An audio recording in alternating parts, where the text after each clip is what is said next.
जो लोग निस्वार्थ भाव से भक्ति करते हैं उन्हें मिलती है भगवान की कृपा। Welcome back to my YouTube channel. नमस्कार दोस्तों। पुराने समय में एक ग्वाले ने संत को तप करते हुए देखा। संत ने बताया ऐसा करने से भगवान के दर्शन मिलते हैं। ये सुनकर ग्वाले ने तप करना शुरू कर दिया। एक ग्वाला रोज गायों को चराने से बाहर जंगल में जाता था। जंगल में एक संत का आश्रम था। वहाँ संत रोज तप ध्यान मंत्र जाप करते थे। ग्वाला रोज संत को देखता तो उसे समझ नहीं आता था कि संत ये सब क्यों करते हैं। ग्वाले की उम्र कम थी। संत ने इन कर्मों को समझने के लिए वह आश्रम में पहुंचा और संत से पूछा कि आप रोज ये सब क्या करते हैं। संत ने बताया कि मैं भगवान को पाने के लिए भक्ति करता हूँ। रोज पूजा पाठ तप ध्यान और मंत्र जाप करने से भगवान के दर्शन हो सकते हैं। और संत की बात सुनकर ग्वाले ने सोचा कि मुझे भी भगवान के दर्शन तो पाने हैं। ये सोचकर ग्वाला आश्रम से निकलकर एक सुनसान जगह पर पेड़ के नीचे एक पैर पर खड़े होकर तप करने लगा। कुछ देर बाद उसने सांस लेना भी बंद कर दिया। ग्वाले ने सोचा कि जब तक भगवान दर्शन नहीं देंगे मैं ऐसे ही रहूँगा।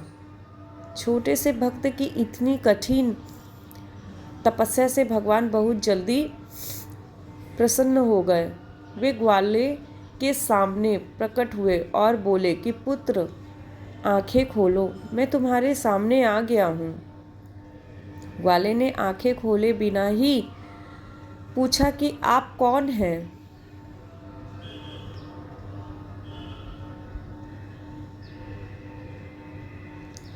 भगवान बोले कि मैं ईश्वर हूँ जिसके दर्शन के लिए तुम तप कर रहे हो।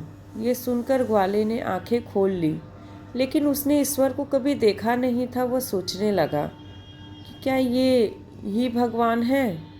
सच जानने के लिए उसने भगवान को एक पेड़ के साथ रस्सी में बांध दिया।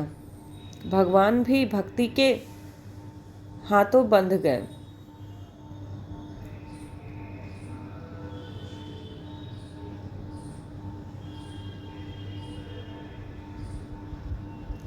ग्वाला तुरंत दौड़कर उस संत के आश्रम में पहुंच गया और पूरी बात बता दी। संत ये सब सुनकर हैरान थे। वे भी तुरंत ही ग्वाले के साथ उस जगह पर पहुंच गए। संत उस पेड़ के पास पहुंचे तो वहां कोई दिखाई नहीं दिया। भगवान सिर्फ ग्वाले को ही दिखाई दे रहे थे। संत ने बताया कि मुझे तो यहाँ कोई दिखाई नहीं दे रहा है। तो ग्वाले ने भगवान से इसकी वजह पूछी। भगवान ने कहा कि मैं उन्हीं इंसानों को दर्शन देता हूँ जो निस्वार्थ भाव से मेरी भक्ति करते हैं। जिन लोगों के मन में कपट स्वार्थ लालच होता है मैं उन्हें कभी दिखाई ही नहीं देता।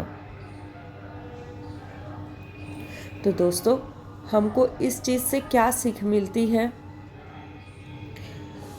जो लोग भगवान की भक्ति निजी स्वार्थ की वजह से करते हैं उन्हें कभी भगवान दिखते ही नहीं हैं। कभी उनको भगवान की कृपा मिलती ही नहीं है। निस्वार्थ भाव से की गई भक्ति हमेशा सफल होती है।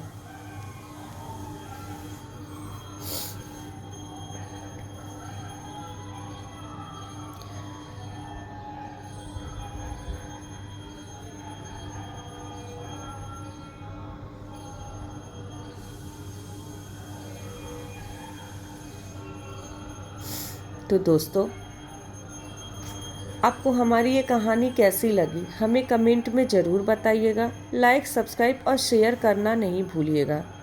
दोस्तों, आप पूजा कैसे करते हैं हमें कमेंट में बताइएगा। पूजा सुबह ब्रह्म मुहूर्त में करने से हमेशा सफल होता है। नमस्कार दोस्तों, जय श्री कृष्ण।